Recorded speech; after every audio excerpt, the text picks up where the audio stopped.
Part 2 of the Soccer Cookbook is focused on coaching.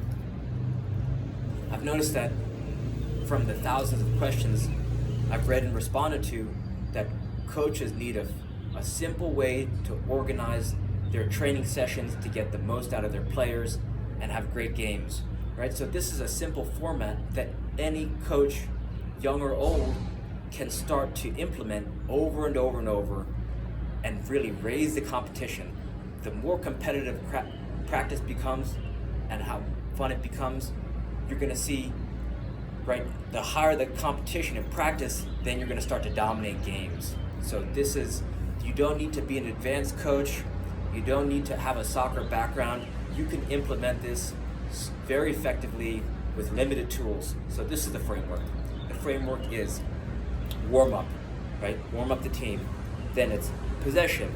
You want to ideally have your team in an area that's tighter than normal, right? This is going to force them to make rapid decisions and really move and utilize the space optimally. So there's 3 different possession games. You can have, depending on colors and pennies and what's appropriate. Traditionally, you could go, if you have shirts and skins, or just 2 different colors of pennies, or even one set of pennies, one's pennies and one's shirts, right? It's just keep away from each other, and then you could start to restrict the touch count. So you could go 2 touch with 1 on the takeover, as in if one team steals it from the other, they have 1 touch for the steal and then 2 more touches to play. That's all that means, right? 1 on the takeover. If they're doing very well on this, you could take the touch count down even lower. You could go 1 touch, 1 on the takeover, right? Just to encourage fast ball movement and quick decision making. Another possession game that you can play is 3-team possession, monkey in the middle. This is one of my favorite games. I don't know why, but I just really enjoyed 3-team possession.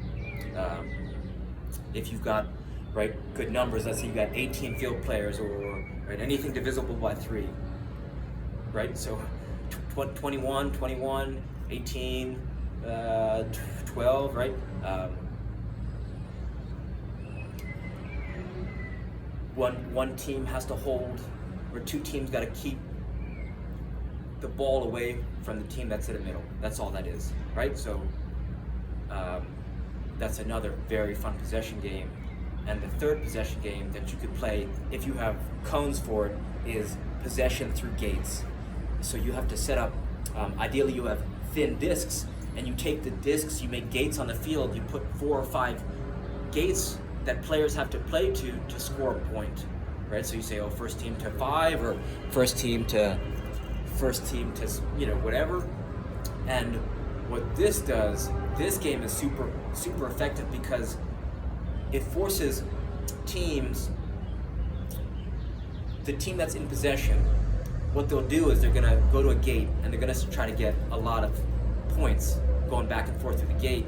So then there's going to be pressure to come to block the gate. So the possessing team has to start to recognize the pressure and then move the ball to another gate. So this is going to help, this is going to translate to where they can shift the point of attack on the field super effectively. So Doug Nevins, he would rotate different possession games every practice in general. So I think this is nice because it's a variation of the same thing, right? It's like it gave us some novelty with consistency, and I think for whatever reason the team really responded to that, right? So we have warm up, then we have whatever possession that you want to implement. Then you can do finishing on goal. So finishing on goal is broken in 2 parts. The first part, which you spend a majority of the time on, is finishing, right? You start a couple paces up from the 18, right? So everyone's got the balls at their feet, and they're running as fast as they can, and it's a hard, low, driven shot / pass on the ground towards the side netting, right? And Doug would call this slotsville, because you're slotting the ball away. If you want a good example of what slotsville looks like, we played, right? I played with Mark Cintron, who scored against the Spanish national team playing for Puerto Rico. Search Mark Cintron, you'll see that goal. It's a great goal. So he would, right? We'd go through a couple of rotations of Slotsville, and goalies, however many you have, they can rotate in and out as at their leisure. And then Doug would, then players, right? Then you do volleys on goal.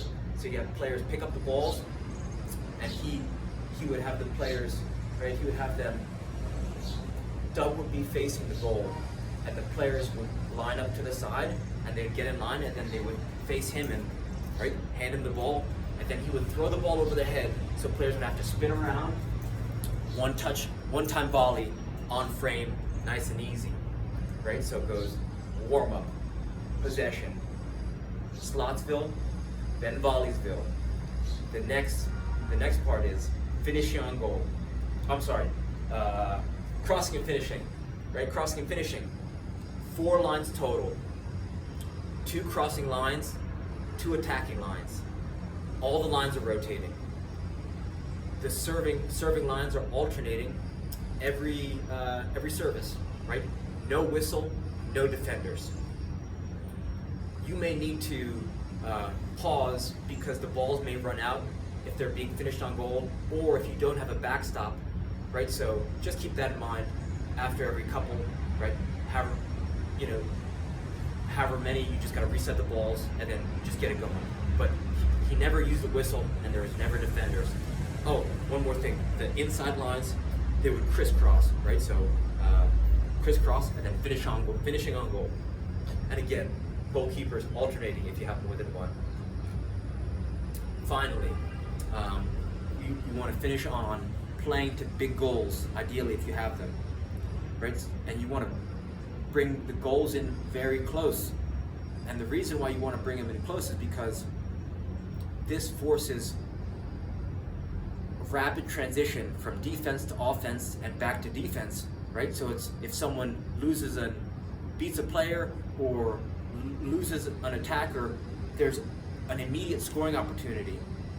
And Doug would rotate, he would always make 3 teams, and then the team that would be sitting out would act as bumpers, right, on the outside of the field with 1 touch.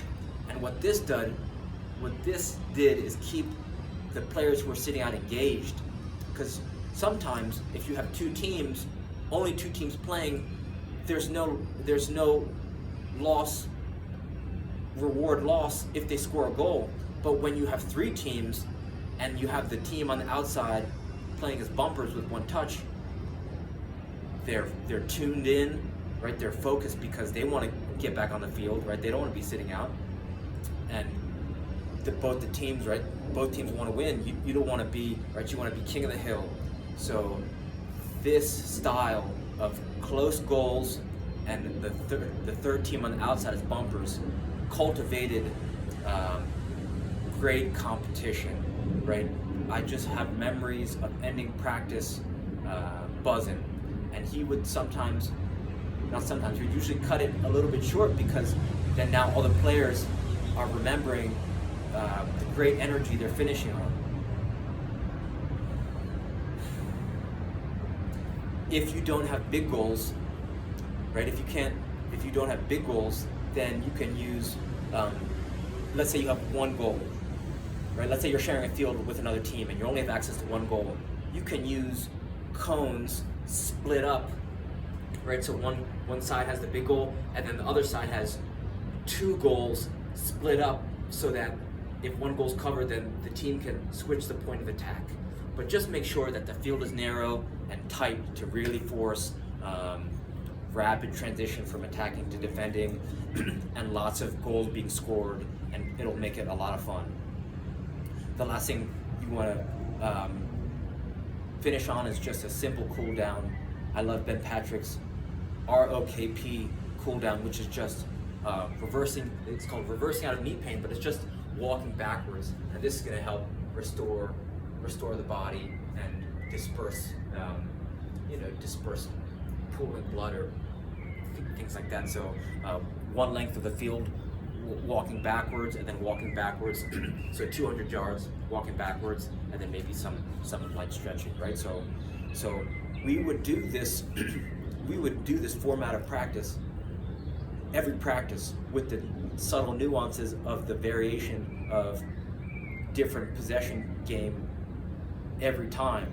And the reason, looking back on why this was so effective, is because it's the most essential things that teams need to do effectively in order to win games, right? You gotta warm yourself up, you gotta keep the ball, right? Because if you keep the ball, you know, the other team can't score, and then you keep the ball and bring it up the field and punish the other team, right? So you gotta keep the ball, you gotta finish on goal, you gotta volley on goal, you gotta cross and finish, and then you gotta be a fierce team. You gotta cultivate a fierce competitiveness within your team, because if the energy and the competition is higher within your team than the team you play, you're going to win a lot of games, you're going to have a lot of fun.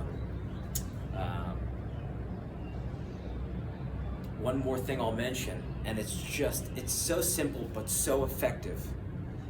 Doug would take out halfway through the first half, right? So you could call it 20, 25 minutes.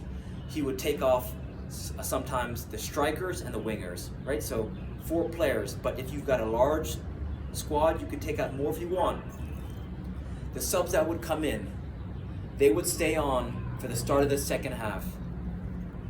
At the halfway mark of the second half, he would replace them with the people he took out in the first half.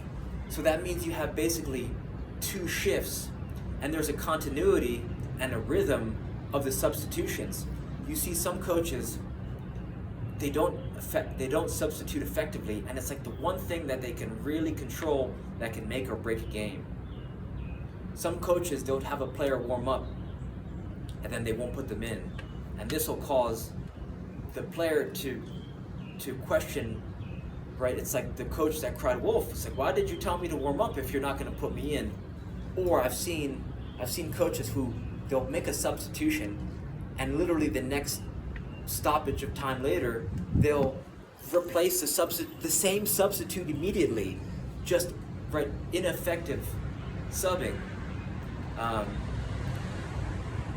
So for that reason, you're going to get more bang for your buck with your team. It's going to feel like a more conjoined effort. It's going to feel like the whole team is being utilized. And what starts to happen is that when players understand that this is the tempo of the substitutions, it doesn't put as much pressure on the starters to,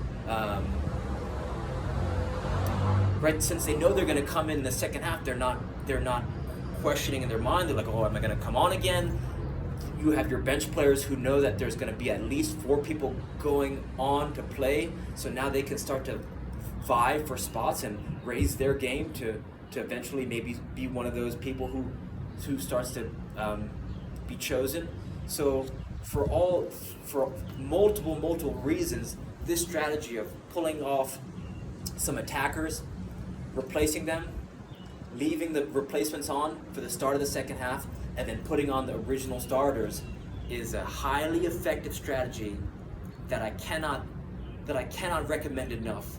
That if you're even if you're an advanced coach and you're not utilizing this strategy, I'm telling you, right? Doug Nevins, he was multiple Gatorade Coach of the Year winner, right? We were ranked number 1 in the country for U18 boys in the U.S. when he was coaching. So he wasn't messing around. So anyone at any skill level can start to implement this strategy. One thing I will say is that the thing that you have to be aware of if you're a coach is if your team doesn't have the fundamentals nailed down of passing, right, dribbling, passing, shooting, and juggling, then in my mind, I don't think you're a soccer coach anymore. You're actually a skills development coach, because because at that age, if they don't even have the fundamentals, or at any age if they don't have the fundamentals, to try and run practice sessions and coach them to, you have to cater to their abilities. It's like if they have no fundamentals, to expect them to compete at any level without the foundation of the sport, they're not going to be effective, right? So that's the one thing that when you're coaching a team, you gotta start to. I mean, you'll pick it up pretty quickly whether or not your team can pass, dribbling, juggle and shoot, right? So if they can't do the fundamentals, you want to do that first section that we talked about, right? That part 1, which is ball skills mastery, dribbling sequences, barrel game, and 1v1 to cones. That's their format. If they can play and they know how to move the ball and they can juggle, pass and shoot, then you can do the Doug Nevins practice routine, which is warm up, possession game, Slotsville, Volleysville, crossing and finishing, and then playing the big goals, 3 different teams. So, right, both of these coaches who these strategies are from, right, supposedly, I don't know if this is true, I'm 93% certain, Tom Turnbull played with the real Pele, right? He's a man who he's been doing this all his life, right? Soccer is his love. So, right, this is not a joke, right? This is some serious skills and drills development that if you're serious about developing players, you can use that. Doug Nevins, former pro, like I said, Gatorade Coach of the Year, is such a simple routine, but super, super effective. So decide which one works best for you and run that every single time. The best compliment I ever got coaching a young team, middle school boys, and I was using the Tom Turnbull training regimen. The following spring, I bumped into one of the parents, and we didn't win a lot of games that season, but the parents told me, he said, our boys, they looked really, really good in the spring because I just had them do all the fundamentals, right? Simple stuff. So, so that's the fun, deciding which strategy to use, and then running that every time, right? It's a pattern that your players will start to respond to, and it'll make practice effortless and more enjoyable. So use these, and it'll help you just bring more joy to the game. All right, thank you.